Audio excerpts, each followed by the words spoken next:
Wonderful sounds of Sonny J, and that is called Can't Stop Moving on The Breakfast Show. Now that is for a lady who is moving, because good morning Hector, text come in on 51552. Can you please wish all the best to Orla Hughes from Johnstown, County Kilkenny, who's heading to New Zealand today, from Margaret, Jerry, David and Sarah, and hope you come back soon. Good. Now another text came in and says, Hector, can you please tell me who and why and where the Horse and Horseleap came from, as I arrived at work yesterday and I missed the end of your show. By the way, it's savage. Thanks from The Crack in Duleek, County Meath. This happened yesterday morning when I started talking about the Midlands and that great little village that's nestled between Kilbeggan and Moat. And I used to come the back roads from Mullingar, and we come round the windy the bend and windy bridge on the CIE bus, and in our parents' cars we used to go to Tuam for Christmas holidays and summer holidays, and we'd stop at Horseleap. And as we turn, and then over the last few years, I've seen a 15-foot bronze galloping horse in the middle of Horseleap, and it has caused confusion all over the country. Why is there a 15-foot bronze statue, a galloping statue in Moat? And the man to tell me all about it is online too. Are you there, my man? How are you going, Hector? How are you doing, Joe? You boy? How are you keeping? Not so bad. And yourself? Now, Joe, we don't get many statues in the Midlands. There's a couple of children walking to school in Tyrrell's Pass or Rochford Bridge in the little on the right hand side. What and why and where and who put the statue of a galloping horse in Horseleap?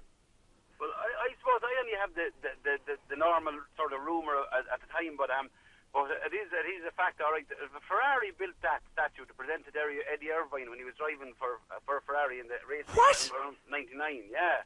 But before they gave it to him, they had to give it to him as a surprise. But he left the team and went to Jaguar before they gave him the statue. So no. You are nuts, and that's why it's the galloping horse, like in the Ferrari sign. It's a prancing horse, like a Ferrari. Yeah. Yeah. Now, how it got there? No, I'm not terribly sure. You'd want to probably contact someone from Horseleap, I suppose. I just happen to know that story. But that's one of those urban myths, there, Joe. That's something like you'd hear in a pub, and you'd say it would get turned and twisted and melted into something. That's a mental piece of information to dissimulate at 8:20 in the morning. Oh, that's it. It's not simple. And yeah, because Irvine knew not of it, you see. This is the thing. I know you were saying yesterday how Irvine gave it to him. I think it was like the opposite. I think he didn't know about it. I think that was the story. But isn't it if you're telling me that's true, and I'm starting to believe this now, how in the name of God did it end up in a beautiful small little drive-through village in the middle of Ireland? Yeah, well, as far as I know, them boys heard about it. In the village, they heard about this thing and they made the business. They bought it, as far as I know. And the boys in Horseleap in the pub that one night went, well, I'll tell you, we'll get it on eBay, boys. Yeah, I think it's up around Tyrone. The boys headed for the north to get it. Now listen.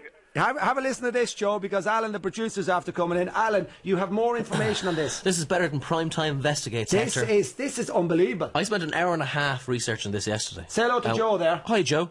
How are you, Alan? How are you? Not so bad. Good. Did you go for your bicycle ride this morning? I did, actually. Yeah, I did. Yeah. Are you out every morning, Joe? I am. Yeah. I'm about 5:30. What sort of bike have you? Have you the old Rally 20 or the Chopper, or what are you riding? She's a Boardman Team Carbon. She's the last board now. Oh yeah. Say it again, what she is? a Boardman Team Carbon. I'd say there's some power in that. Oh, the serious shock. Do you have the lycra? Do you have the tight lycra around do you go around with these suits? Oh, the whole shooting gallery, yeah, the whole job. All Sean Kelly boys. Okay, Alan, hit us with this. So firstly, it seems that Horseleap is a Bermuda Triangle, because I rang Offaly County Council and they went, I don't know if that's us now, that could be Westmeath, and nobody was going to claim it. Yeah, and yesterday a guy goes, it's in Offaly, Hector, but to my knowledge, it's in Westmeath. So I got on to Offaly County Council and they sent me on to the Roads Department. The Roads Department sent me to another department and got back to the Roads Department. I spoke to a lovely gentleman there who I can't remember his name, I've written down, but we'll mention him on the blog later on the 2FM website. He said it was true. So Offaly County Council confirmed it and said, oh yeah, that was the whole Eddie Irvine thing. And I kind of went, it can't be true. So we rang Eddie Irvine's agent.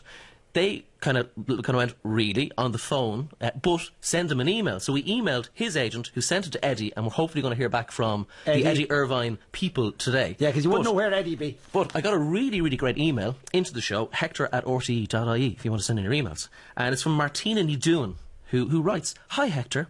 love the show.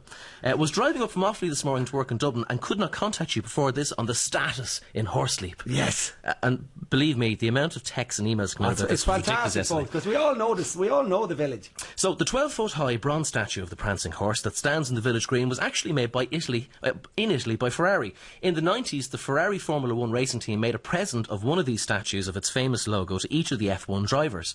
This one was shipped to Ireland in 1999 to be given to Eddie Irvine, who had finished as runner-up in the World Championship Ferrari that year. It was stored in a barn in County Tyrone and was to be a surprise to Irvine. However, just before this was to take place, Irvine told Ferrari he was leaving to go to Jaguar. So Ferrari never told Irvine about the statue, and it stayed in the barn for a year until a local farmer from Horseleap was in Tyrone buying cattle and was told about it. No! A delegation from the village was then dispatched to make the case that they had the ideal home for the statue and they wished to purchase it. They bought the statue for a fee less than the cost and was erected in 2000. Thank you, Martina.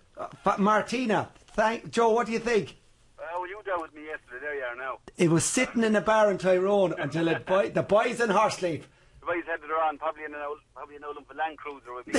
Yeah, with a trailer on the back and now a bit of bale and twine tying it down. Exactly, If the Italians saw it then. Listen, Joe and Martina and Alan, I say thank you very much for unmastering and unwinding and unravelling the mystery of the galloping statue of Horseleap. It's 21 minutes past 8 on The Breakfast Show.